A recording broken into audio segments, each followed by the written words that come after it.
Hello and welcome to a brand new Arseblog Arsecast right here on arseblog.com. How are you? Hope you're well. Thank you very much indeed, as always, for being here. It is, of course, the first Arsecast of 2024. How are you holding up so far? Things okay? Keeping those New Year's resolutions on track, I hope. I certainly am. I sat down on January 1st. I made my strongest, strictest, most determined New Year's resolution of all time. And so far, so good. I have resisted the temptation of eating an entire jar of cloves. I have resolved to not eat an entire jar of cloves in 2024 or any other year. And I feel like this is one that I'm going to be able to see all the way through to the end, you know. But I hope yours, which might be more beneficial to you and your life and your lifestyle, are going okay.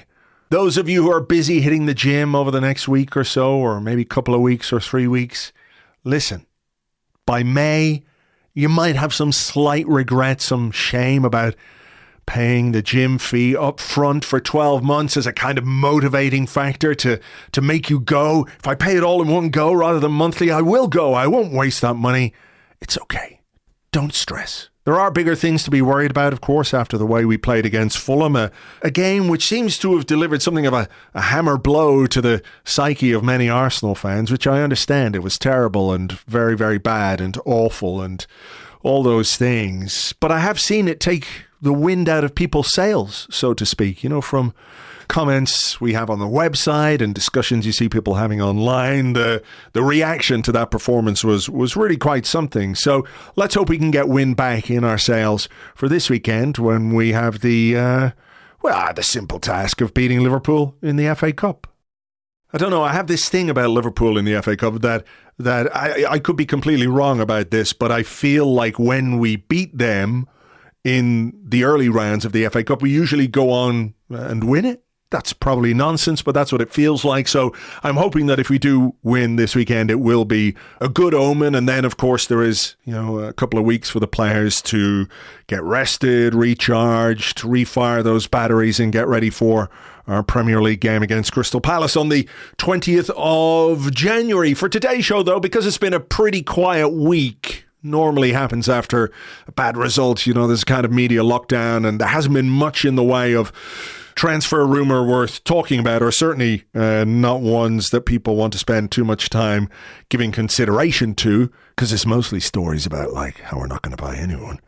So we're doing a statements podcast today, and if you don't know the format, basically I will read out statements which have been provided to us by our wonderful Patreon members, and I will read out those statements, and my guest has to either strongly agree, disagree, or strongly disagree with those statements, and then we can use those as a kind of platform for discussion or debate or whatever it might be.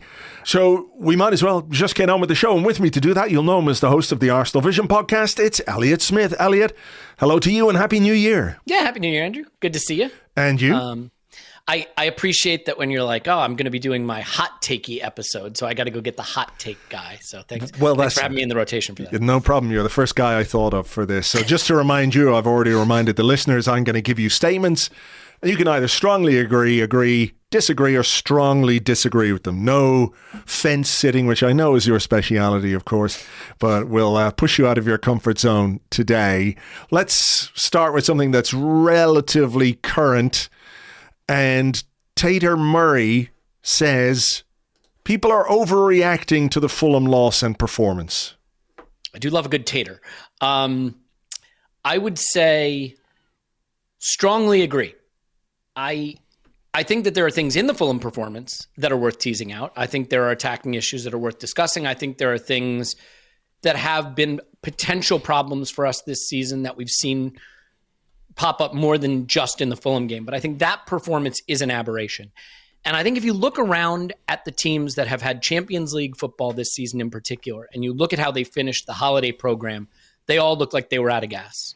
Newcastle got absolutely smoked by Liverpool, who importantly didn't have Champions League. Arsenal looked totally out of gas to me in our performance with Fulham, where we lost all our duels and didn't press effectively and weren't beating anyone off the dribble. Manchester United are just bad, so it's hard to evaluate them. And, Manchester City have been fine, but I don't think at their effervescent best. But also recall, they're coming back from that World Club Cup Championship Trophy of the World thing where they got to rotate a bit and probably weren't as pushed had they been in the regular flow of Premier League football. So I think it is the end of a very taxing period. Last season, we built our good season on an early season run that featured Europa League group stage where we did rotate quite a bit.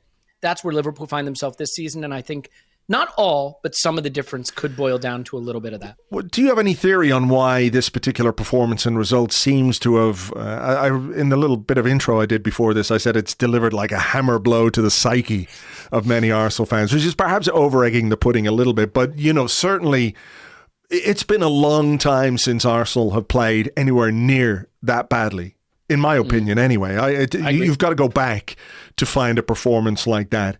And to some extent, that obviously gives you a bit of comfort because it's unusual. It's not the usual. It's certainly something we've experienced in the past, but it's not something that we've been dealing with in the recent past, for example. So any theories as to why is this like just such a painful old wound that's been scabbed off?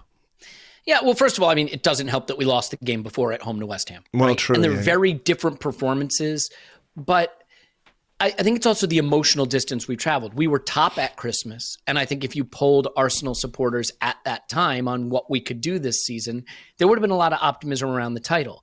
So to go from that to where we find ourselves after 2 losses is difficult. And I know people don't always love data, but I think data sometimes just expresses in numbers what we're feeling in emotions or what our eyes see, and that is that according to, I think it's Opta Analyst or something like that, we lost around 23% likelihood of winning the title from Christmas to now based on those 2 results. So the odds and the betting odds and all that is telling us what our heart is telling us, which is these were crushing defeats. And here's the problem with crushing defeats.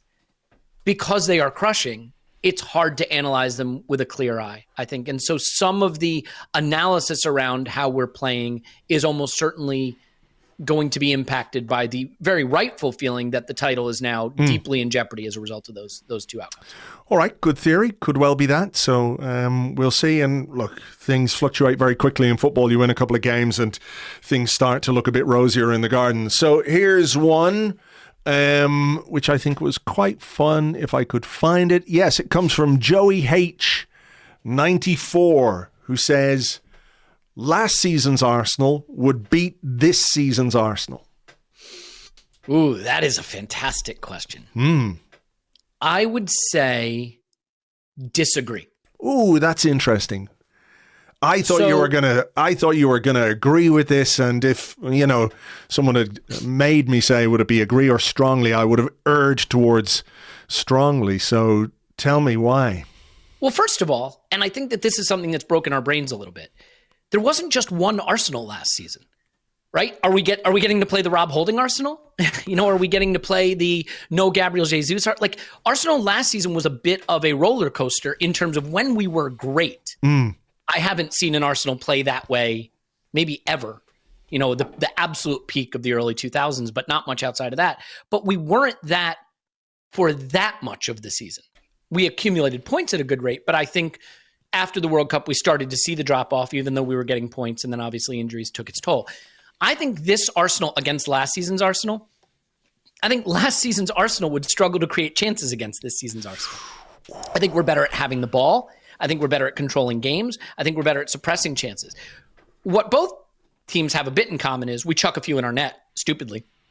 That derailed our season last season when we lost Saliba. It's happening this season.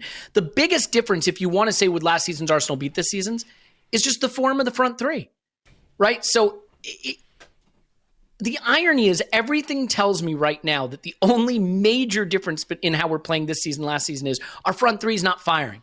Some people would say we're too slow, we're too ponderous, we're doing things differently.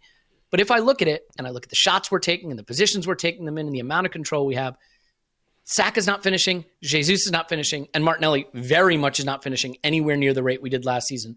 I think we are a more dominant team this season, that has been very poor in front of goal. Yeah, very poor in front of goal. I agree with that. I just think this is a really interesting one. In my mind, when I was looking at this one, it was like, would the best version of last season's Arsenal beat the best version of this season's Arsenal? And I think it would.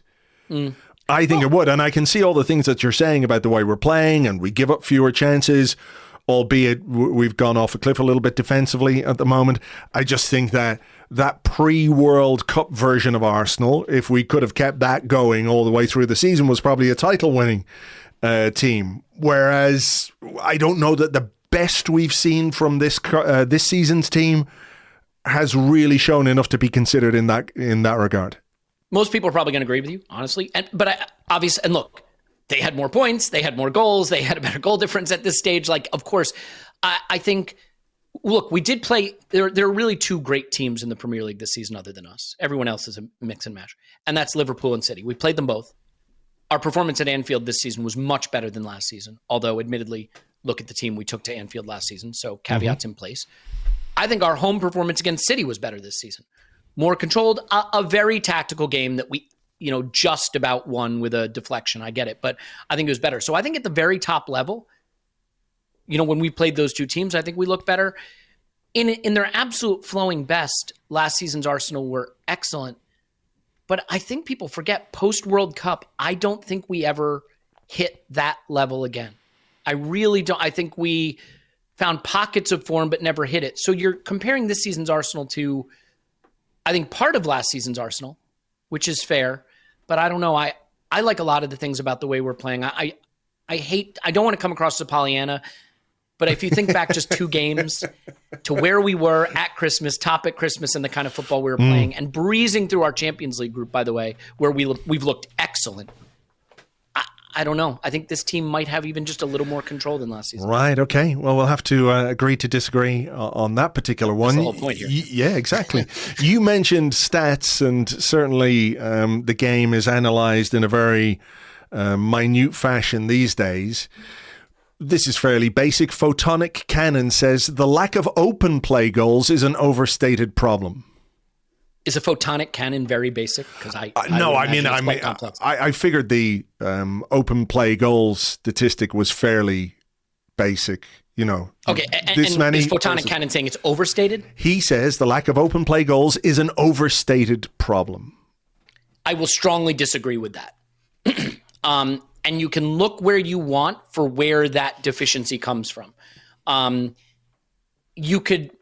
It depends on your worldview. You could say we don't create enough from open play, or you could say that we don't finish enough of what we create from open play. And I think both of those arguments have merit. But if you look at it, you want to hear a somewhat depressing list, or are you not in the mood for that? Sure, why not? It's a Thursday in fucking January. What better time to hear a depressing list? Yeah, exactly. So let's go to just open play goals. This season in the Premier League, and just look at the teams that are above us in open play goals in the Premier League.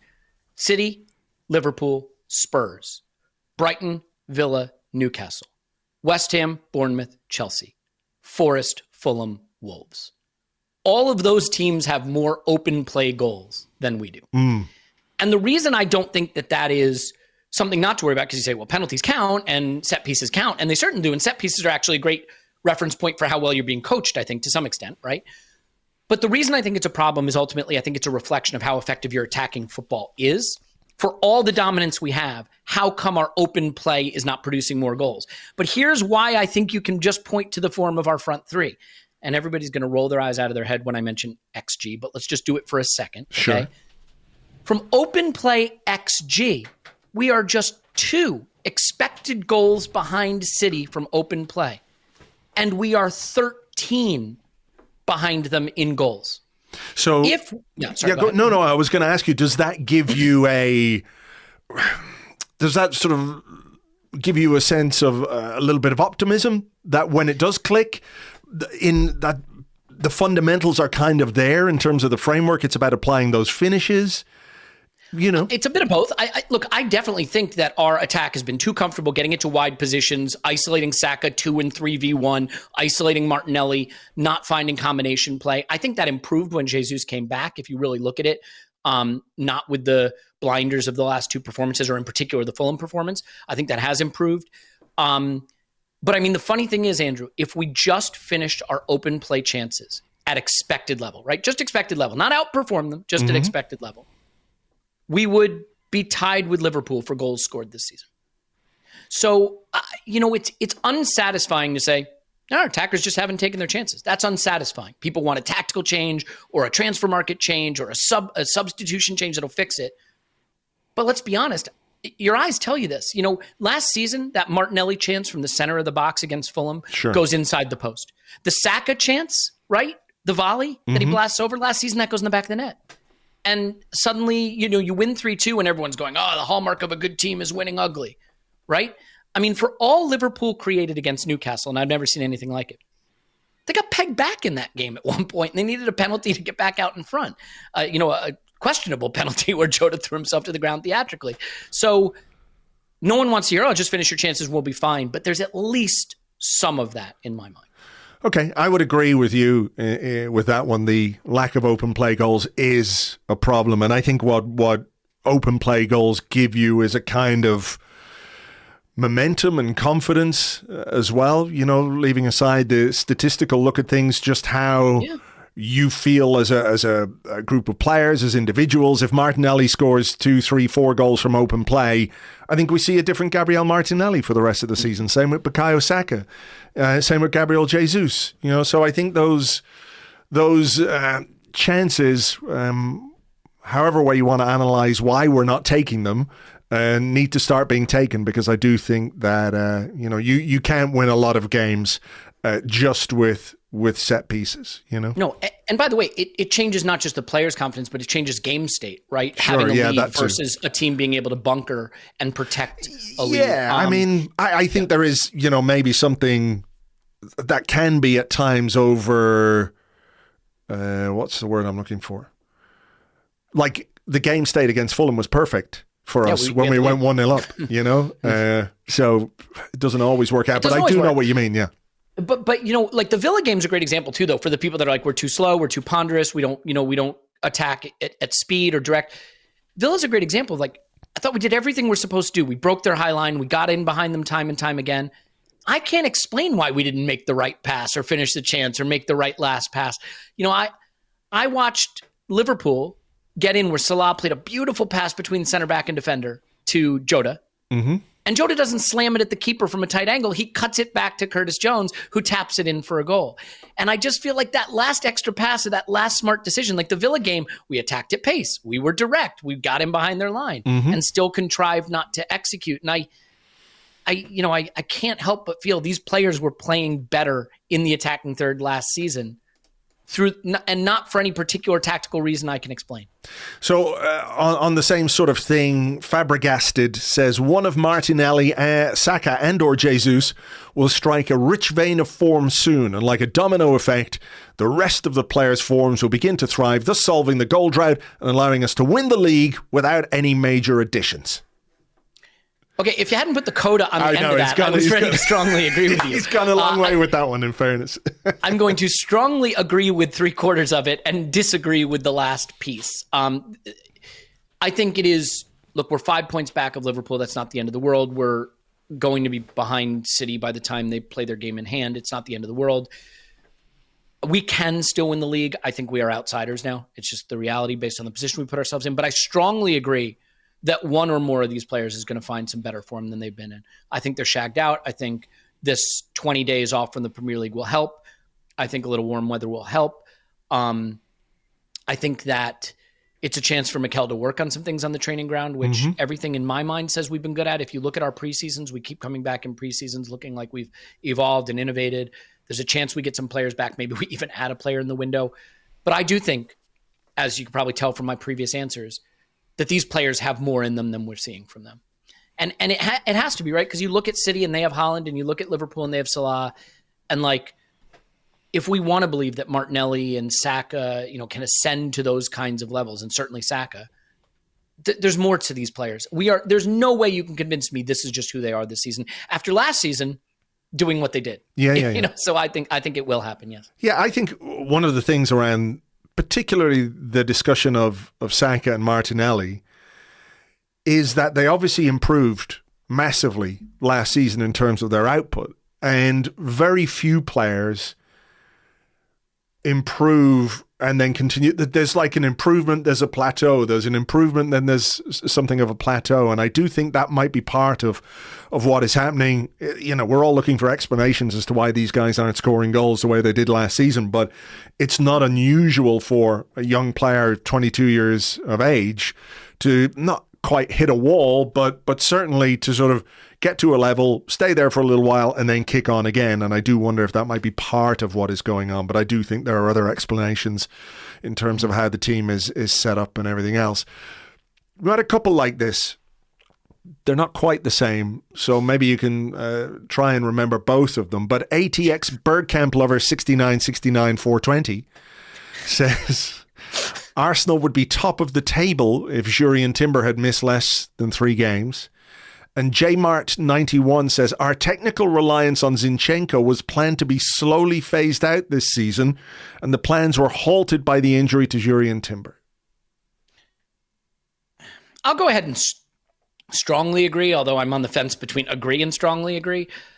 The phased out language, I'm not sure. I mean, what's funny about Zinchenko is everyone seems to see how he's a liability. And then the games he doesn't play, everyone says it was a Zinchenko game, right? So he didn't play against Luton and everyone was like, well, Luton kind of felt like a Zinchenko game though. And then he doesn't play against Fulham and we have our worst performance of the season.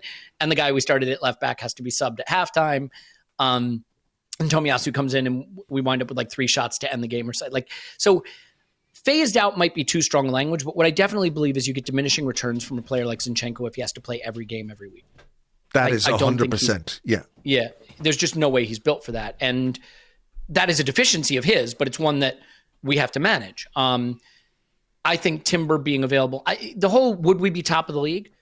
I mean, we could have been top of the league anyway. Just do the job against West Ham when we had 30 some odd shots and should have beaten them, and do the job against Fulham. Or don't drop points to Fulham at home when you have a lead and a man advantage. We don't need Timber to have corrected the things that have screwed us up this season, ironically, right? We've been the masters of our own downfall in some respect. Not that we've had a downfall, but Sure. I know what you mean. So I would say yes. If we had Timber, we'd have more options. We could play Zinchenko less. We could, if you want to use the phase out language, you could, but we could do a lot of different things in games without losing the critical components of what Zinchenko gives us. I do think that would have made a big difference. Yeah. So yes to both. Whether I strongly agree with the phase out language would be my only bone to pick. I would agree with the first one. I think if he was there, we just, there'd be a bit more fuel in the tank, if you know what I mean, when it comes to this point of the season. The phasing out thing, I'm going to disagree with that because I don't know that we can't know what the plan was. Like Thomas Partey started the season at right back. That's not really a tactical revolution thing. That was a different thing because of what was going on with Gabriel in Saudi Arabia, and it was dressed up as a tactical explanation in order to just sort of obscure other things, right? So that meant that with Zinchenko injured, Timber was a good candidate for the left-hand side. Nobody thought that he was going to play there. Nobody thought he was going to play left back at all when he signed. So yeah, he came as a right back. He came as a centre half. So that's why I'm going to disagree with that the phasing out of Zinchenko is tied to Timber, because it might well have been a case that if Timber was fit all season, he could have been playing right back. And, if Ben White has been playing with a bit of an injury, who knows, So I can't really agree with that one. Okay, here is another one. Let me see if I can find it. Okay, just moving away from Arsenal a little bit here. This one comes from Taliman, who says, VAR can be made to work consistently and accurately. I'll strongly agree with that. Depending on what your range for accuracy is. I think the idea of 100% satisfaction with every call is not possible. And you only have to look at Arsenal's game against Liverpool where that handball wasn't given, where I think even a lot of Arsenal fans would say that's probably a handball. By the same token, I don't want that to be a penalty kick because that feels like too much punishment for the crime. It's a case where the laws are a bit gray. and everybody disagrees on everything, and VAR can't fix that. I do think VAR can be better. I think it can be more automated. I think it can happen quicker. I think you can get better people in the minivan or wherever they are making these decisions. I think they can stop worrying about protecting their mate out on the pitch. I think the clear and obvious error standard is a nonsense. A great example being the Jota penalty the other night. Mm-hmm. Jota dived. 100%. Yeah. 100%. It's called a penalty on the pitch, though. And then VAR looks and says, well, technically there's contact, so we can't say it's a clear and obvious error. Mate. It's not a penalty. I get that there was some contact, but contact isn't necessarily a penalty. And that's an area where I think VAR is sort of hamstrung by the current standard.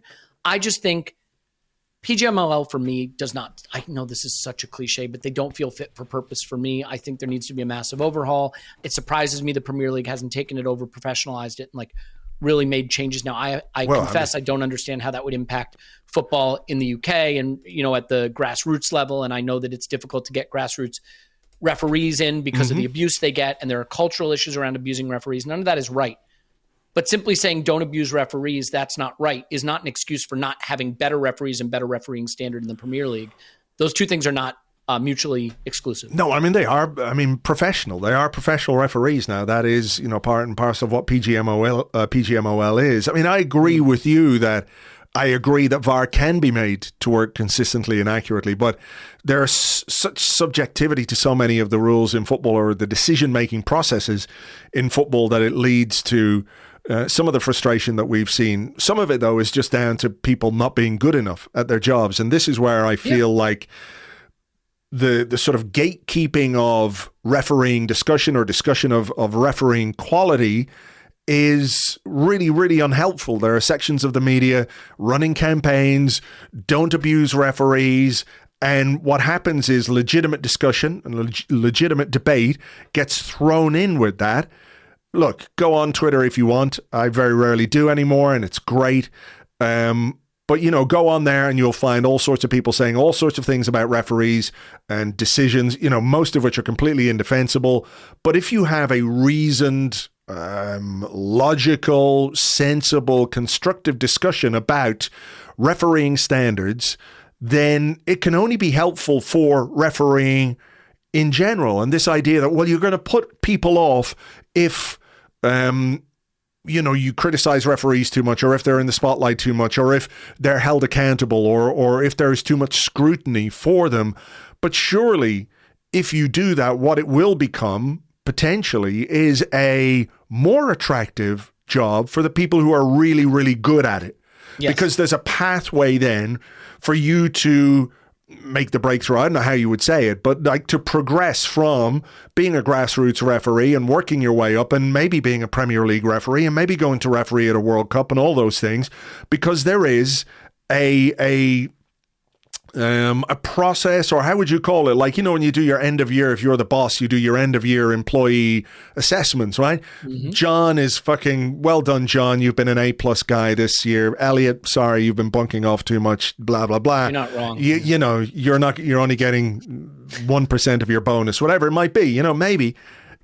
Those things are in place across all kinds of businesses. And I do think that with refereeing and with officiating, the legitimate discussion is shut down.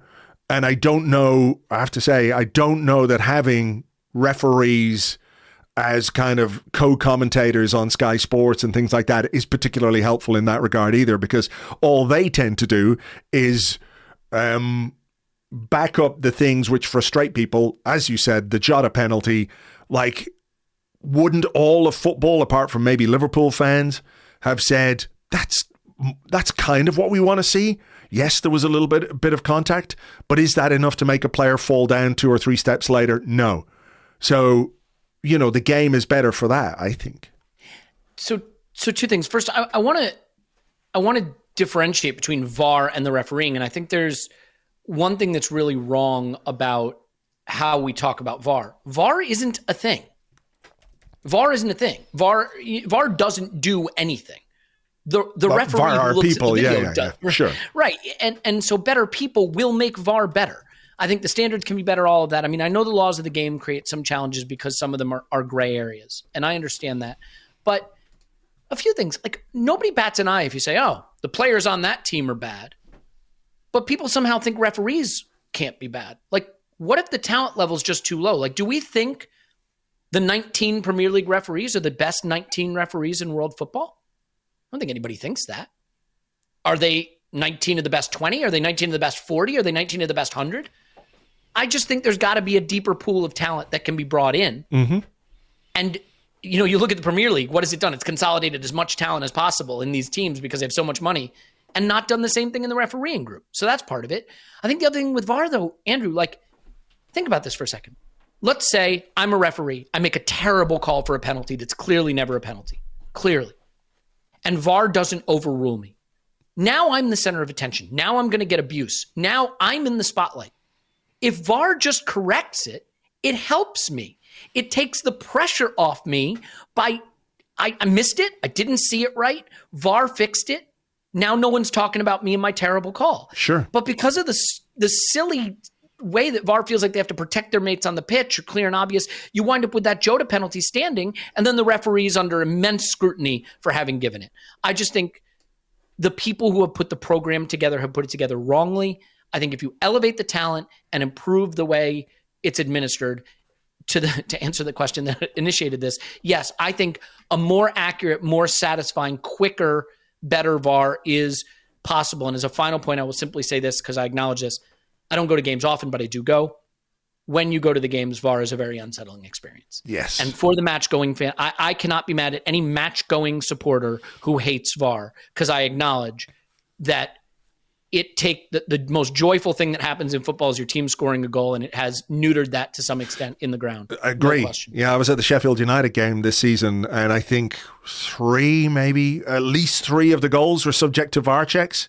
And we were all just sitting there going, well, I know there's a VAR check, but I've got no idea what it's about, what it's for, or anything like it. And that whole thing about, well, you get to celebrate twice. No, that doesn't really do it for me. Seeing as we're on this, I believe we ate giant pizzas after that game, if I remember correctly. Right? Was it pizzas or Italian? I can't remember. I can't remember. It's all hazy. It's very hazy. All right. Jedders90 says Jurgen Klopp's touchline antics are deplorable, and Arteta is punished unfairly for his.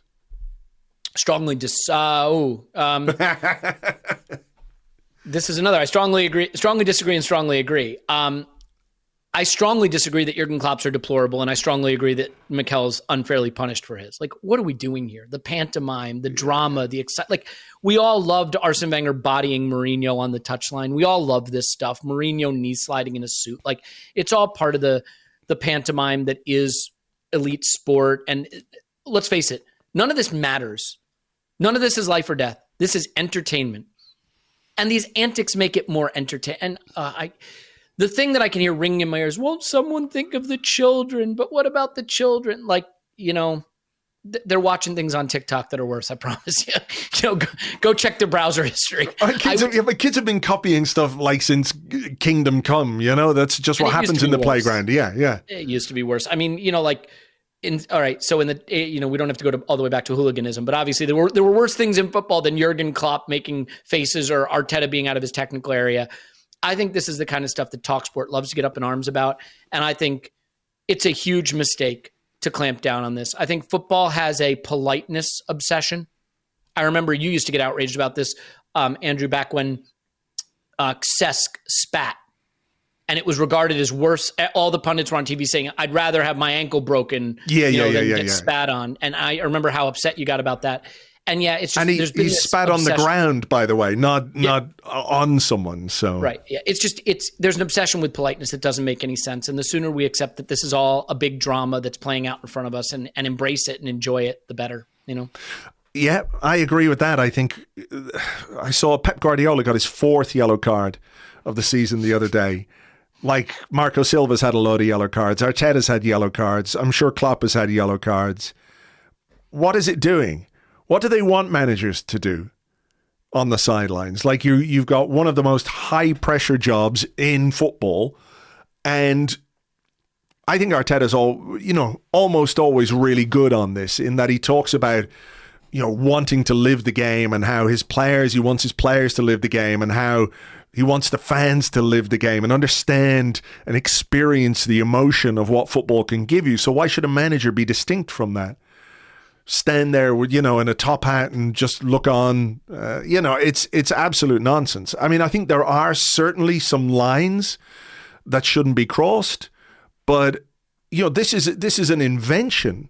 Basically, this stuff is an invention because managers have been standing on the sidelines for years and years and years, and nobody said managers are a real problem, aren't they? We must crack down on managers. You know what happened when Arsene Wenger said some things to the fourth official? They banned him for a few games. Remember, he said whatever it was to Anthony Taylor, dishonest to your federation, or he told Mike Dean to fuck off fuck off, you prick, or whatever it was he said to Mike Dean. The thing that all of us would have wanted to say to Mike Dean, and indeed to this day, many of us still do want to say to Mike Dean. It is just nonsense. So I think maybe Arteta is punished a little more than Klopp, but I don't really view Klopp as a big problem or an issue that football has to solve. Here's one from me. Mm-hmm. David Raya has not been an upgrade on Aaron Ramsdale. I strongly agree. And that's not because I think Aaron Ramsdale was perfect. I think we have simultaneously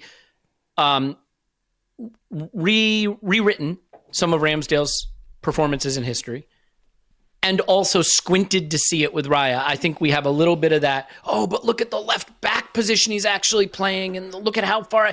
There is no question that Mikel wants him doing something that he feels Ramsdale cannot do. And I think to some extent, there's merit to that. I think Raya is doing some things on the pitch that Ramsdale is not as equipped to do. But certain positions have responsibility. Everybody always tells me this with Zinchenko, right? Your first job as a defender is to defend. Mm-hmm. Well, your first job as goalkeeper is to keep goal and to keep goals out. And I just don't think Raya is doing a good enough job at his primary job. And it's sort of like the Onana situation. Like, do I think United needed to upgrade on De Gea? They absolutely did.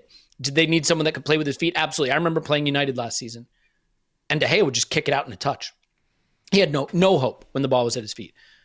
But Onana's chucked so many goals in for them that ultimately you can't look at what the benefits are because the drawbacks aren't outweighing it.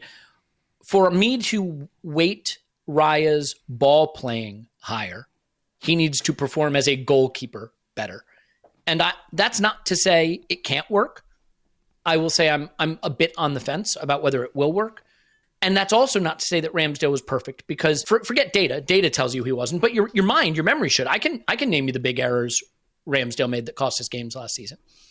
He also saved us games. But to be fair to Raya, can you think of a game where we've needed him to keep out 10 shots?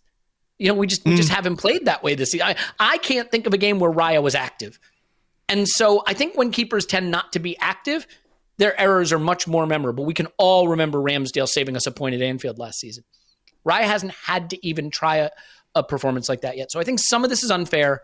But yeah, there's no question in my mind that at this point, he has not played well enough to be regarded as an upgrade. And I would say even more so, if we're going to invest the money to keep him at the expense of investing it elsewhere, you have to question if the resources are being allocated well, because there's a lot of money tied up in two keepers right now. Yeah, I mean, I think the reality is that probably Arsenal's plan is that whatever they get for Aaron Ramsdale will buy David Raya, and therefore that's a sort of like for like. But currently, that is an investment, if you like, an IOU that we've got with Brentford that might well preclude something happening in January for the sake of, a goalkeeper who's been 6 out of 10, 6.5 out of 10 this season, and Ramsdale was basically the same. And I know what you're saying about, how we play and what he's capable of on the ball. I think he's settled in a bit more now. It's fair to say the first few games, first few weeks were a little bit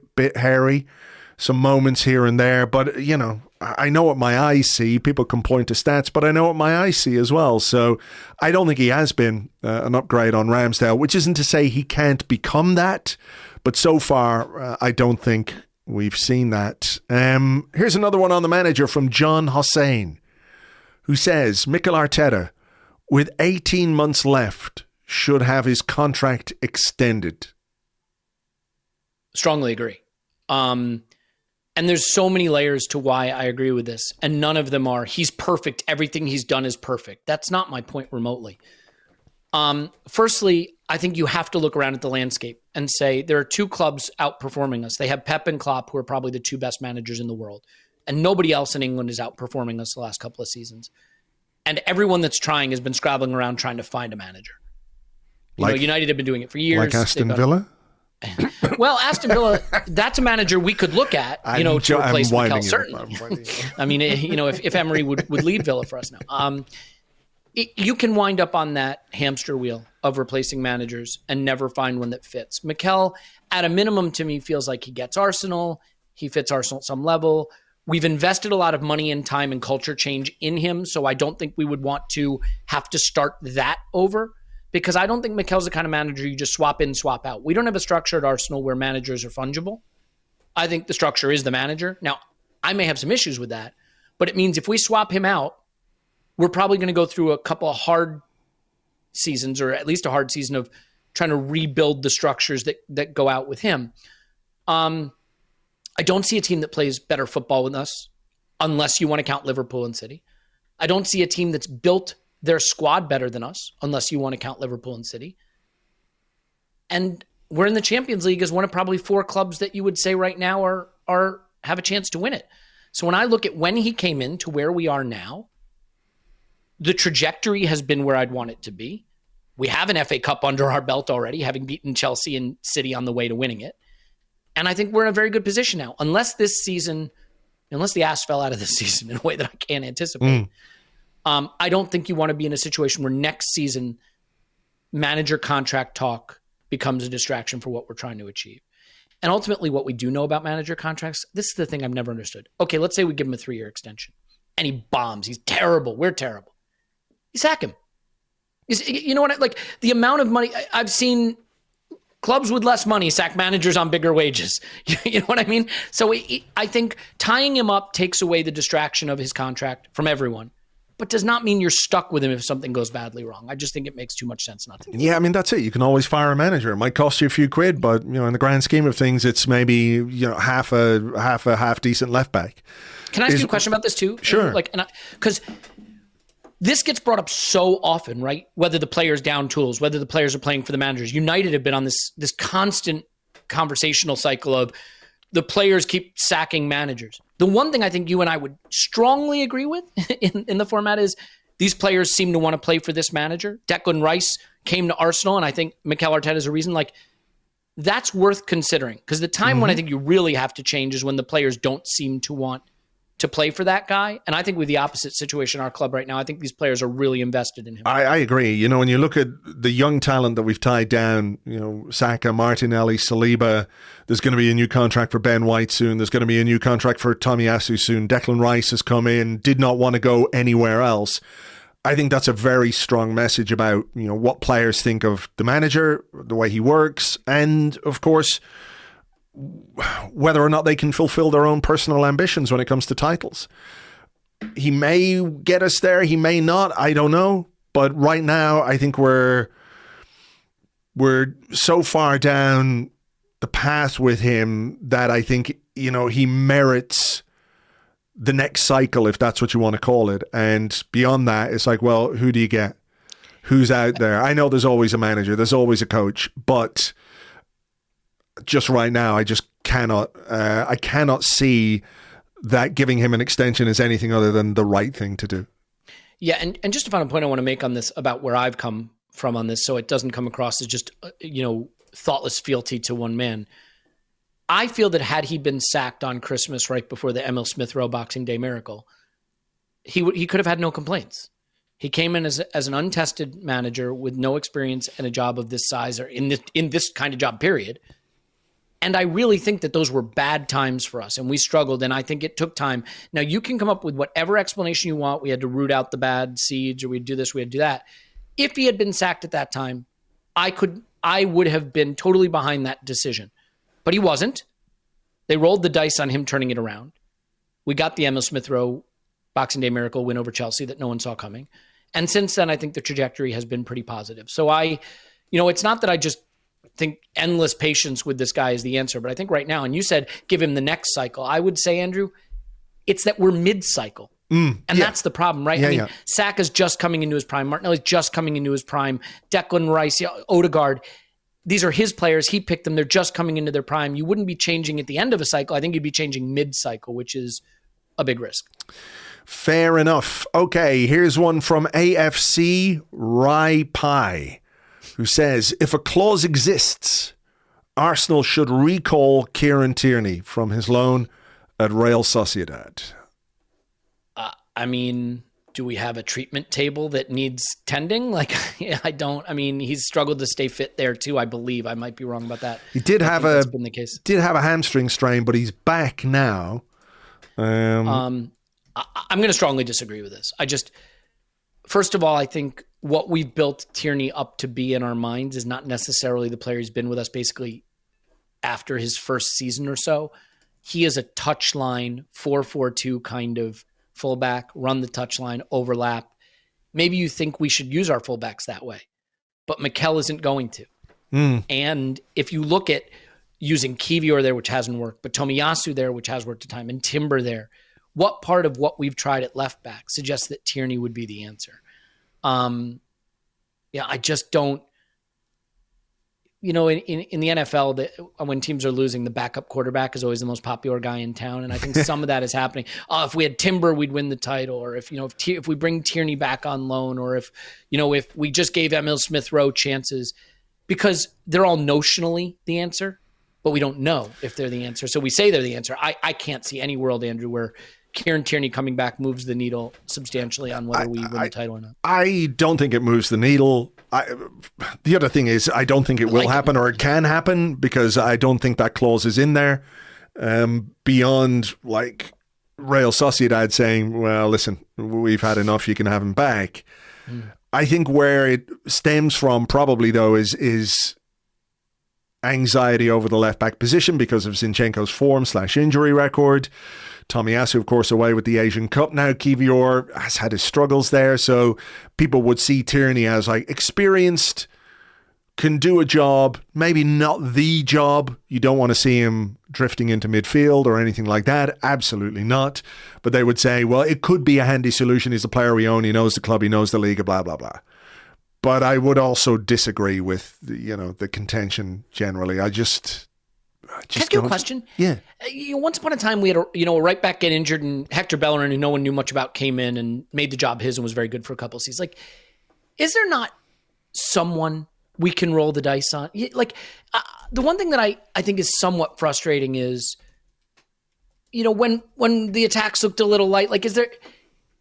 And again, I'm probably doing the thing that I accuse other people of sort of wish casting what someone could be. But what? Couldn't Nwaneri come in and do something? I realize he's 9 years old. But is there not a fullback in the academy that instead of playing Kivior totally out of position, you can say, hey, you're the next man up. This is your big chance. And much like Hector Bellerin or Saka playing left back, we find a player. We find someone. I don't think there's anyone who can do what Arteta wants his left back to do. I think there's probably a young player. If you're talking about a traditional fullback, there might well be, a role for someone like, I think Lino Sousa is his name, Portuguese. And if it was traditional fullback play, I think he could come in and do it. But you look at somebody like Kivior, who has played a lot of football in defensive midfield in his career. He played basically half a season for Spezia in Serie A and is a Polish international. And look, centre half at left back, centre half at full back doesn't always work out as well as Ben White, right? Ben White is kind of more the exception than the rule. I know City are doing it with some of their centre halves, but they eventually end up having some issues out there. So centre halves in full back positions is difficult enough, but then you ask them to do what Arteta asks Zinchenko to do. And Zinchenko can do it because of how technically accomplished he is and because he's used to playing in those areas of the pitch or even higher up the pitch. Whereas you put a central defender in there, you say, we need you to operate in midfield. And as soon as the ball goes to the opposition and breaks out there, then we need you to be a left back as well. It is a really difficult role. I think even more so for a young player. But I don't see Kieran Tierney being able to fulfill that role. So I don't see the point in bringing him back.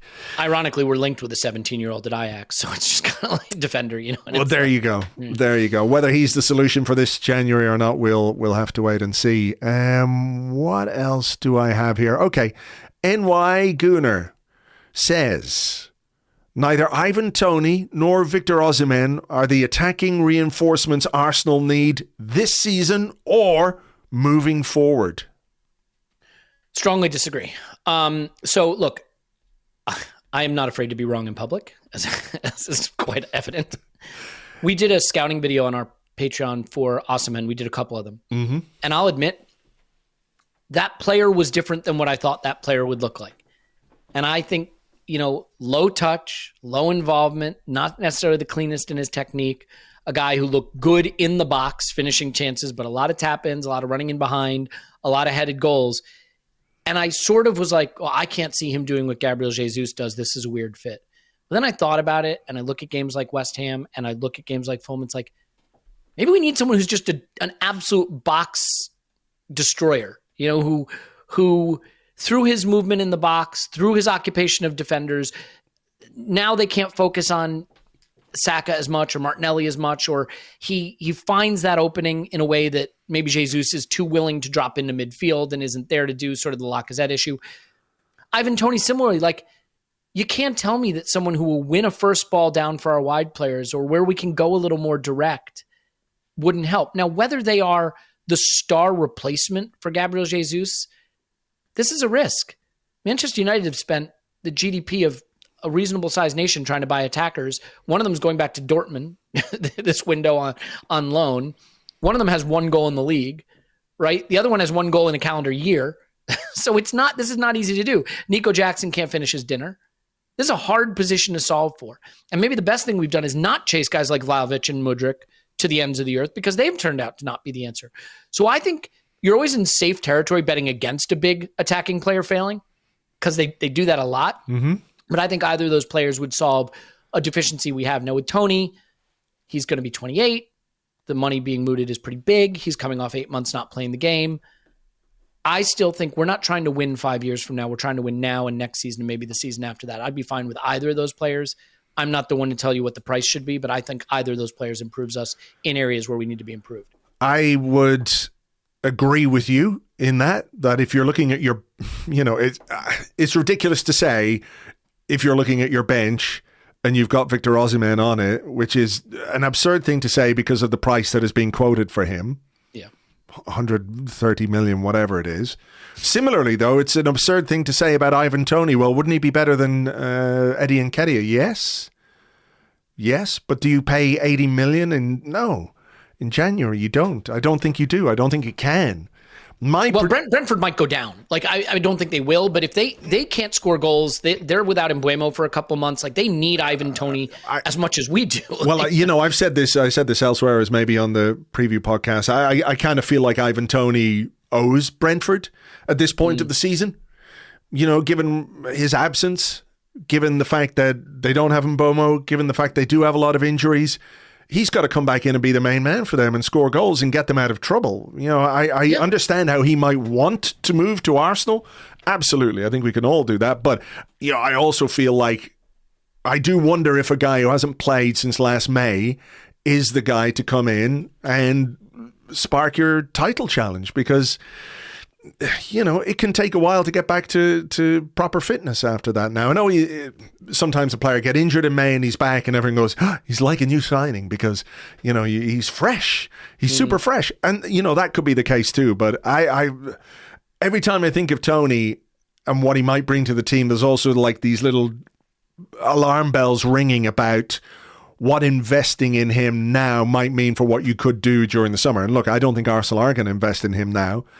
My prediction is that the next attacker we get is not a big name. I have a feeling they're going to try and scout somebody who can come in and play well now, but develop into something else. Who that is, I've got no idea, but it just strikes me that is probably the most effective, not the most effective, but the most realistic way that we have of filling a position, given the fact that, as we said earlier, we still have an IOU with Brentford, like we'll take a hamburger today and we'll gladly pay you Tuesday kind of vibe with David Raya, so there are legitimate concerns, questions, whatever you want to say, about how much money we have to spend, and I certainly don't think we've got anywhere near Osimhen money now, and it would be a stretch even in the summer, I reckon.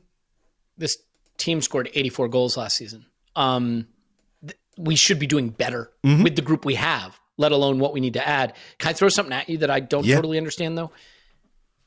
And I don't want to make this about Eddie Nketiah, but I think we've sort of seen the ceiling of what we are with him.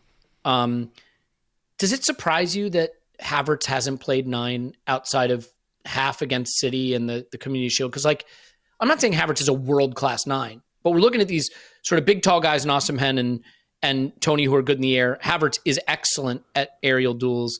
You could say, well, we're sort of using him almost as a striker and what we want him to do with the last action, getting on the end of balls. But when Jesus is not available, the fact that we've started Nketiah rather than Kai is a little surprising to me. And I think if you play Havertz at 9, you can also then say to Saka, you get this game off, we'll play Jesus out wide. Or if you think Martinelli's out of form, you can play Jesus out wide where he's very comfortable operating. So I've been a little surprised at how much we've stuck with Nketiah when Jesus hasn't started and we've not really tried Havertz up front. Yeah, I mean, I'm sort of, look, I'm kind of lukewarm on Leandro Trossard in general, but I would prefer to see him as the 9 when Jesus isn't playing rather than Eddie. It's where he's been best for us. I think it has, and it's no disrespect to Eddie, and the weird thing about him is that most of his goals come when he starts. Off the bench, he's not really an effective substitute or an effective goal scorer. He's certainly not in the realms of super sub. Oh, you need a goal? Well, here's the guy to bring on. And there are loads of players out there who've had that kind of track record. He just doesn't. He just really doesn't contribute goals or assists when he comes off the bench. That's something I'd have to look up. Am I surprised that we haven't played Havertz there much? Not really, because we don't have anyone else for the 8. And that's the reality of this squad right now, this team, unless you play Declan Rice there, you play Jorginho as the anchor, and you get Havertz up top. And maybe that might be the kind of internal solution we have to consider for the second half of the season. Speaking of Jorginho, we had one here. I wanted to ask you, where the fuck is it? Boom, boom, boom. Okay, yeah, it's from Gunnar Works. Arsenal should activate the 1-year extension in Jorginho's contract.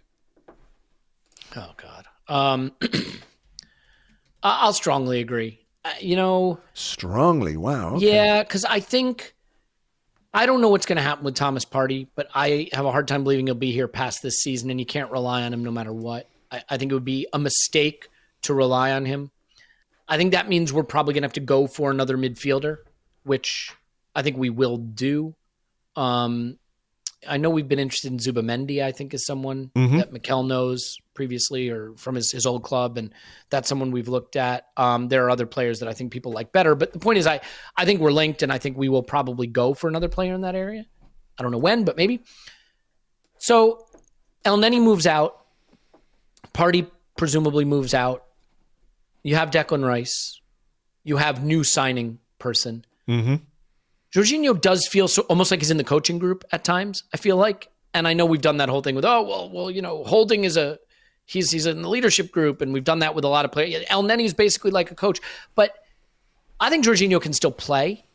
I think he can play in a way that gives us some options. So if you said to me it's going to be Rice plus new guy plus another really deep squad player we buy who's Cedric-y, where he's late in his career and he's only coming to earn a paycheck, I'd rather that be Jorginho than whoever we roll the dice on. So I think it gives us the ability to go push the boat out for one more big central midfield signing while keeping something in reserve that we trust, especially if Partey and El Neni are out of the group. Yeah, I was going to agree with it, based on that.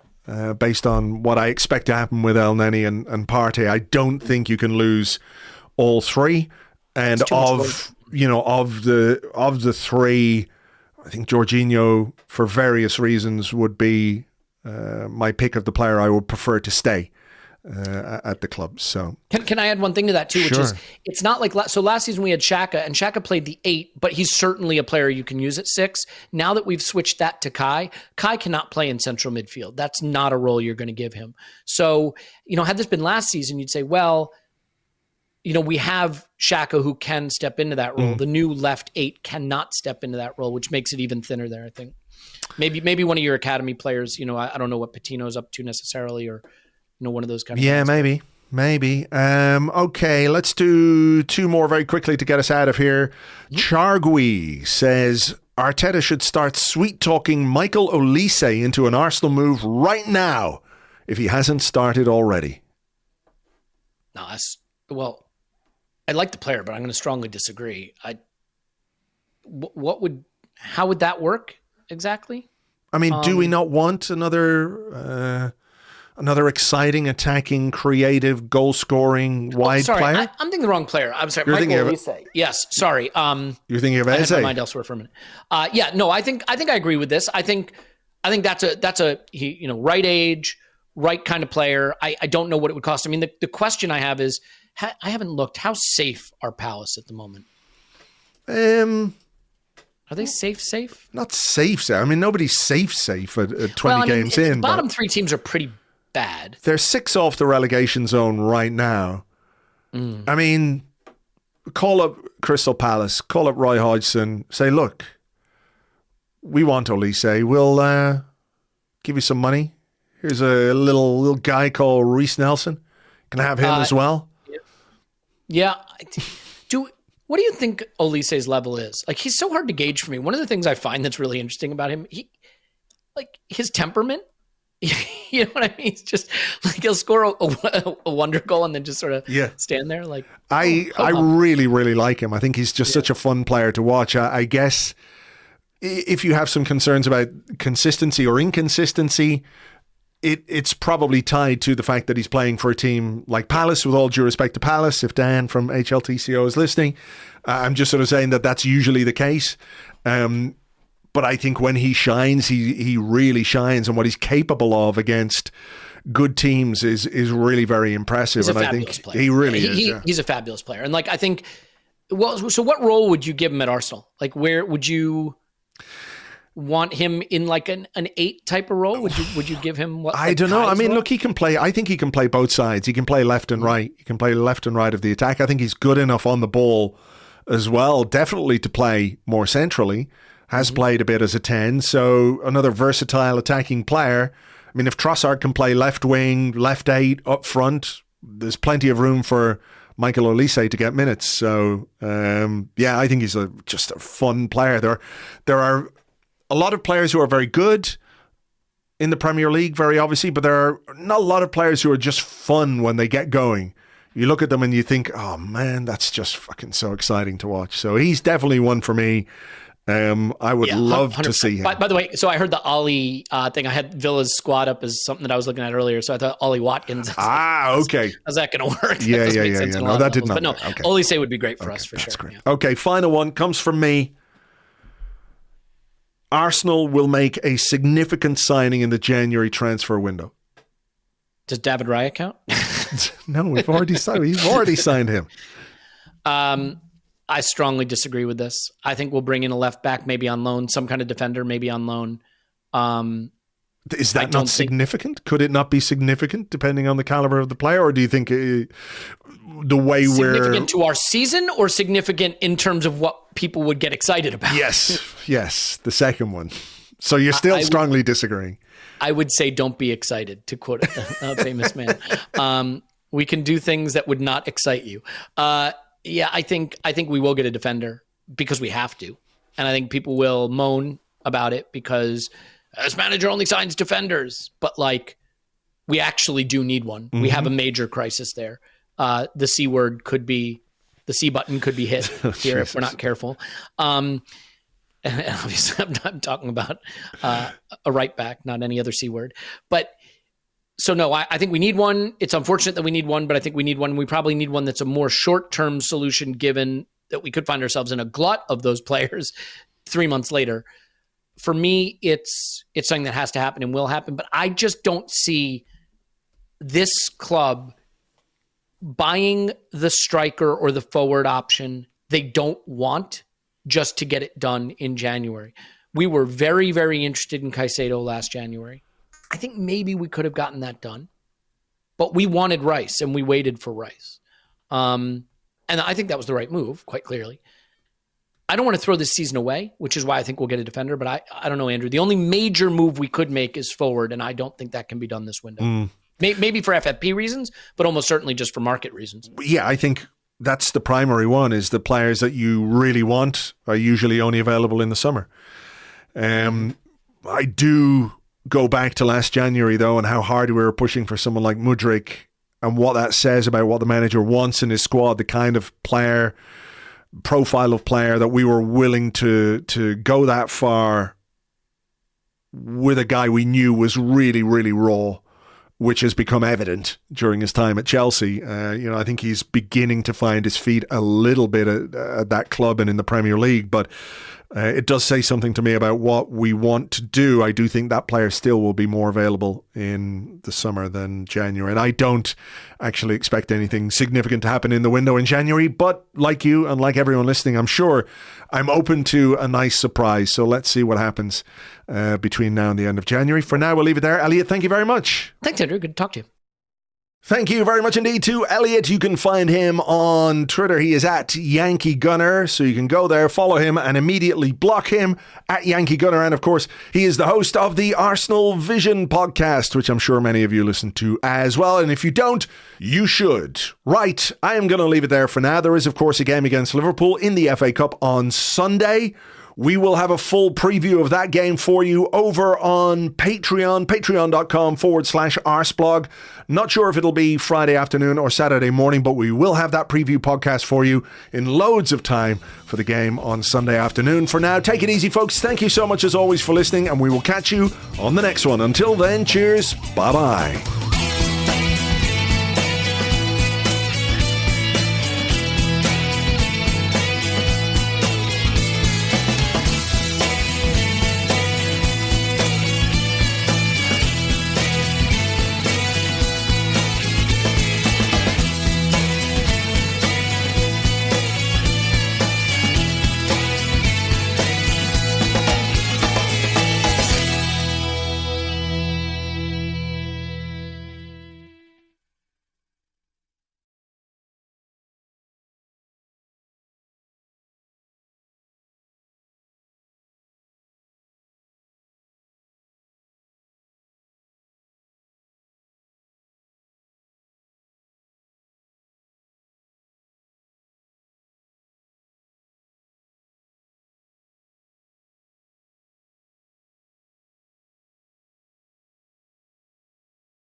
Reading an expert football analyst on twitter.com. Sell Eddie, 50 million. Sell Smith Rowe, 60 million. Loan Reece Nelson with an obligation to buy, 30 million. Sell Aaron Ramsdale, 45 million. Then buy Mbappe, he's out of contract, free transfer. Then bring Jude Bellingham home.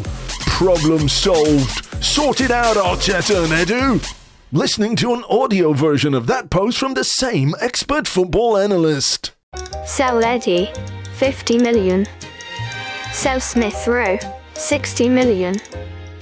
Loan Reece Nelson with obligation to buy, 30 million.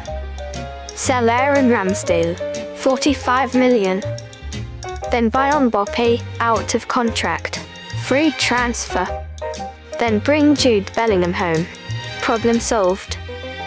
Sort it out, Arteta and Edu.